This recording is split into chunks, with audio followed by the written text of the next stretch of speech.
Buenas tardes, buenas noches a todos quienes nos siguen por APAC TV. Estamos en esta tulpa de actualidad para conversar sobre algo muy importante que está sucediendo en el país, sobre un dictamen importante de la Corte Constitucional sobre la suspensión del decreto 754. Estamos con un invitado, Pablo Fajardo, quien nos va a hablar de este decreto y nos va a explicar un poco más de qué se trata y qué implica esta suspensión del decreto por parte de la Corte Constitucional. Buenas noches, Pablo. Buenas noches a ti, buenas noches también al país, a los amigos, amigas que nos siguen en distintas redes sociales.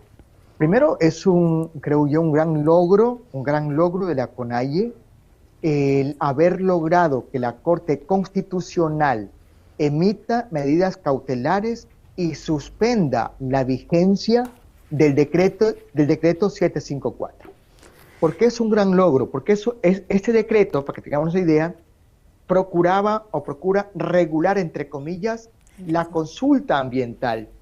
Es decir, que se definía las distintas formas como el Estado, como el Ministerio del Ambiente, como las empresas, en este caso mineras, realizaban esa consulta ambiental para poder luego ingresar a las comunidades a realizar el trabajo de extracción de los distintos minerales o metales que existen en los distintos territorios también.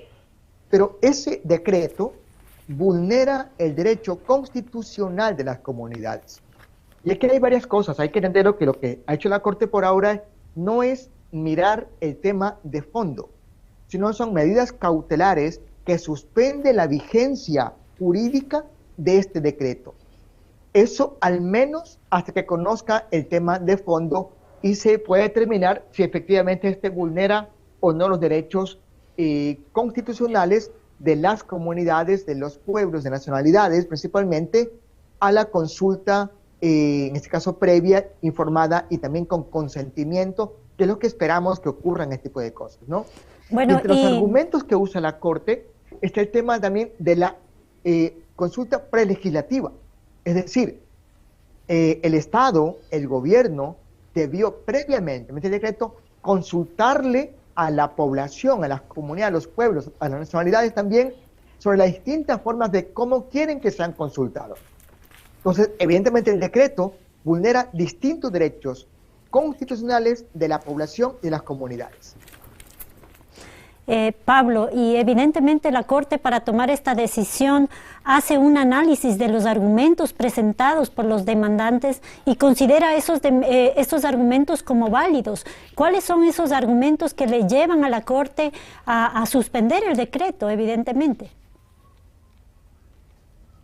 Mira, uno que decía para mí súper importante es el tema de la consulta prelegislativa. O sea, que es un tema importante que a veces digo no se lo toma en cuenta, pero es que, digo un ejemplo, ¿no? Los pueblos indígenas, las nacionalidades, los territorios comunitarios indígenas son territorios comunitarios y requieren ser consultados en varios aspectos, no únicamente en el impacto ambiental que se genera, sino entendiendo ese impacto ambiental que es transversal y que en el caso de los pueblos indígenas, esto afecta a todo el ámbito cultural, por ejemplo, a la cosmovisión de los pueblos originarios, a la forma de vida de los pueblos originarios. O sea, no es únicamente el impacto que se genera en un río, o un estero o en cierto área de territorio, sino hay que entender esa relación intrínseca que existe entre un pueblo indígena, entre una comunidad indígena y la propia naturaleza, y la tierra, y el agua. O sea, no se puede hablar digamos, de poblaciones indígenas sin territorio, ¿sí? Entonces, son esos elementos que se pusieron y obviamente que la Corte como tal, digo de una forma bastante interesante por lo menos, los abordó y los utilizó para dictar las medidas cautelares, que es lo que se pedían en este caso, para evitar que entre en funcionamiento, en vigencia, este decreto que bajo varios aspectos vulneraba los derechos de las comunidades indígenas principalmente. Pablo, y paralelamente a esto sucedía ya la militarización en los territorios a favor de las compañías mineras, ¿no? La fuerza pública interviniendo en los territorios para forzar una consulta ambiental, generar miedo, condicionar y actuando netamente, claramente, visiblemente a favor de las compañías mineras. Esto también es un elemento importante que hizo que las distintas organizaciones se pronuncien con más fuerza, ¿no? Incluso y presionó a la Corte Constitucional a tomar esta medida. Mire, hay que entender algunos elementos muy importantes. Uno, o sea, desde la definición, ¿qué es una consulta? O sea, una consulta generalmente, en estos casos particulares, es que yo, en este caso, el Estado, de acuerdo al artículo 398 de nuestra Constitución República del Ecuador, o el 57, en el caso de los pueblos indígenas, o sea, yo, Estado, le pregunto a la población si quiere o no que se tal actividad.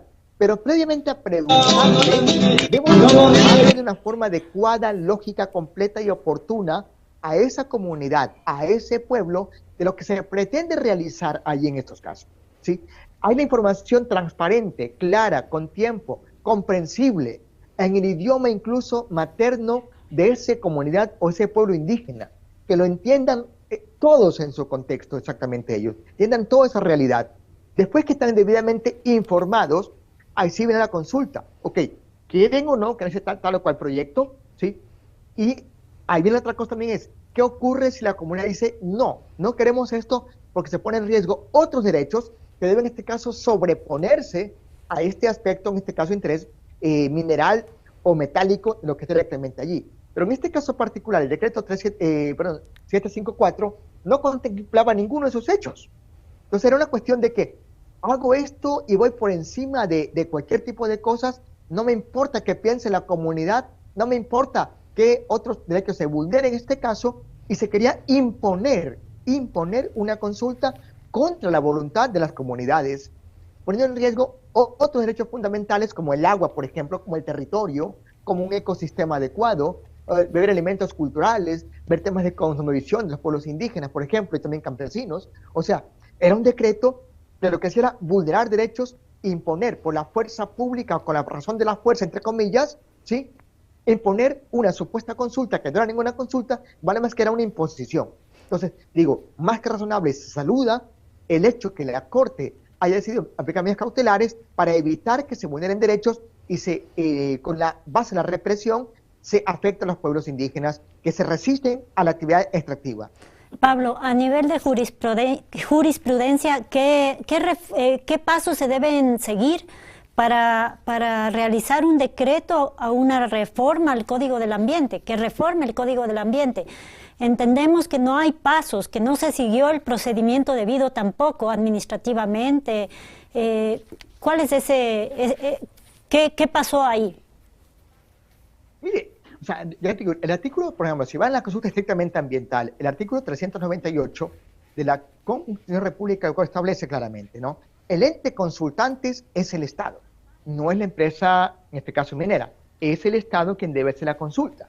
Pero insisto otra vez, un paso obligatorio, necesario, es la información. Sí, yo debo antes de eso informar adecuadamente sobre tales o cuales hechos que se van a realizar.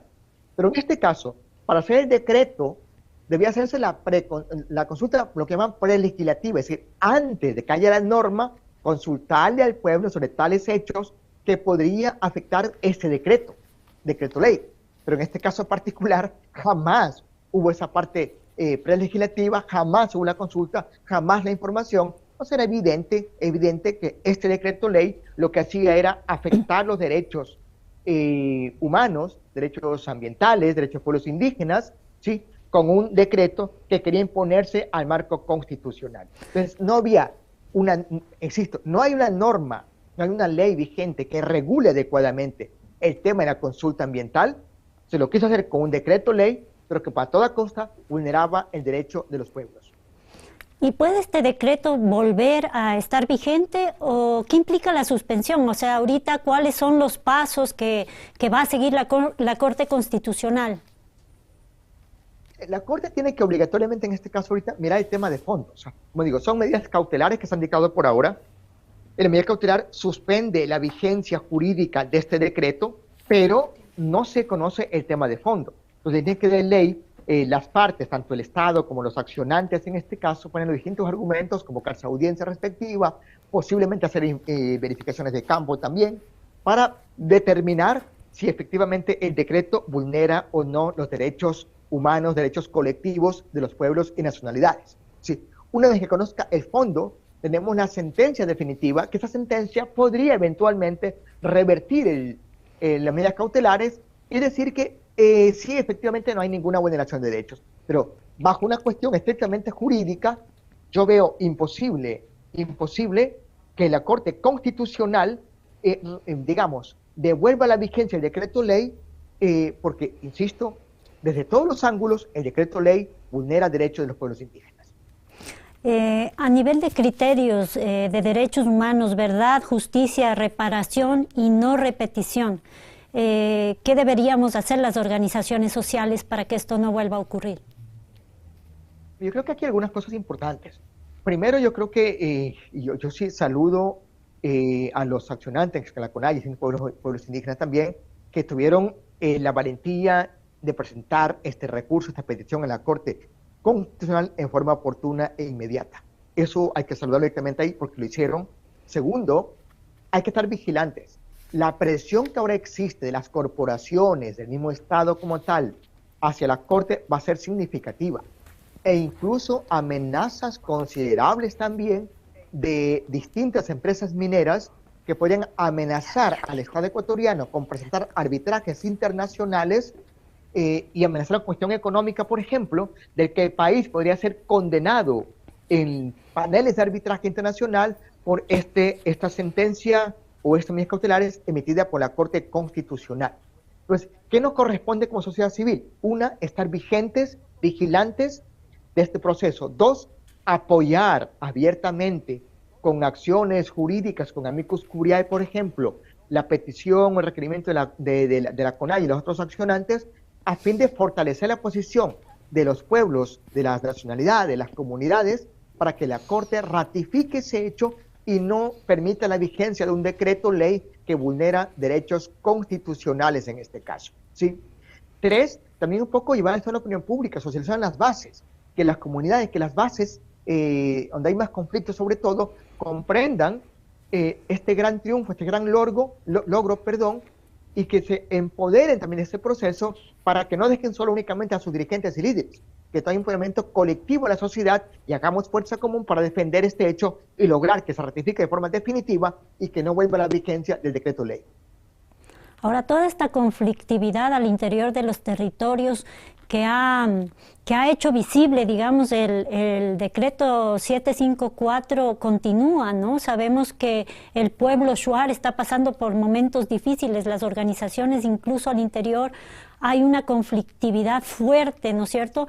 Y tenemos nuevamente la presencia de militares en los territorios, custodiando quién sabe qué, ¿no?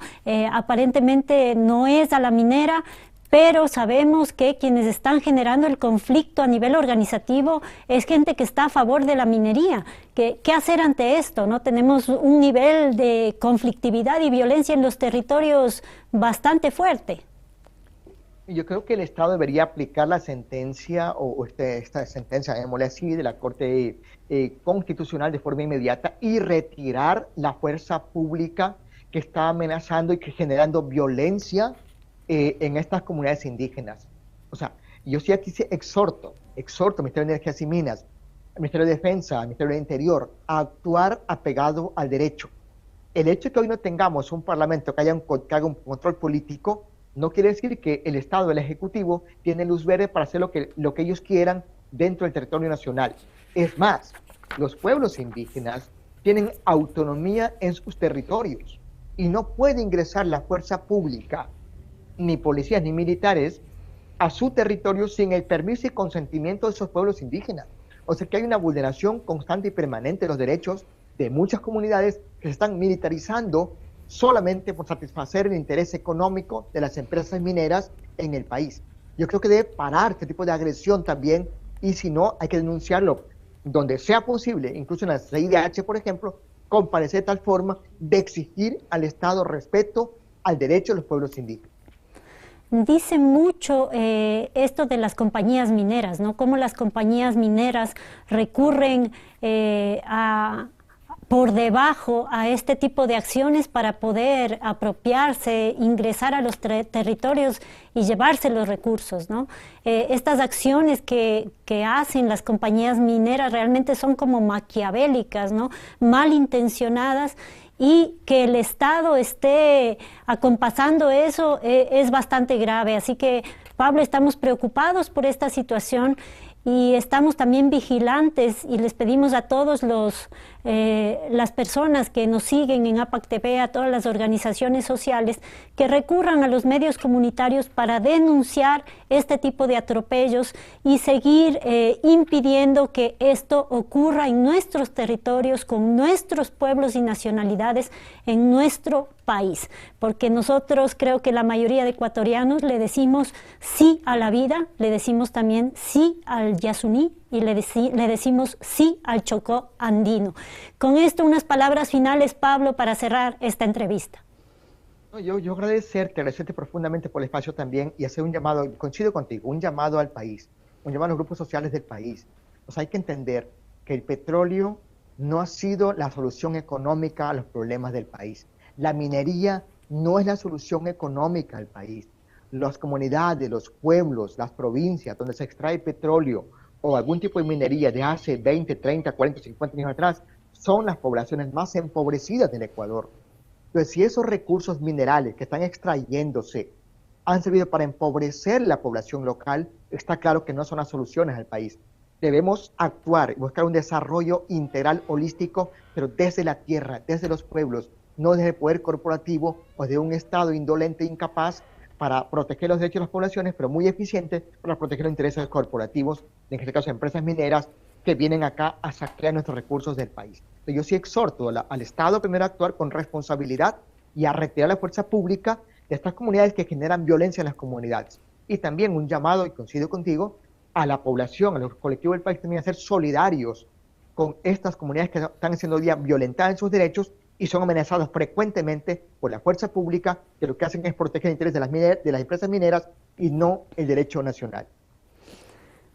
Bueno, gracias nuevamente, Pablo, y cerramos esta tulpa diciendo no a la militarización en los territorios, no a la violencia y no a la minería. Muchas gracias por seguirnos. Estamos acá en APAC TV. Continúen con nosotros. Un abrazo. El Comité Central de Mujeres, la UNORCAC y el municipio de Cotacachi invitan a participar de la 20ª Feria de Semillas Muyuraimi Cotacachi 2023, donde tendremos exposición e intercambio de semillas, bioemprendimientos con productos de la chacra, deliciosa gastronomía andina, exposición y degustación de patrimonio agroalimentario y presentación de grupos culturales. Además, disfrutaremos de la primera Feria del Café y Chocolate. No te olvides, este sábado 12 y domingo 13 de agosto en el Parque La Matriz de Cotacachi, a partir de las 8 de la mañana. ¡Te esperamos! Con el apoyo de FAO, Prefectura de Imbabura, Fundación Eco Beneficios, Cooperativa Santa Anita, Asamblea de Unidad Cantonal, Programa Mundial de Alimentos y NDT Ecuador. De mano en mano damos vida a nuestras semillas.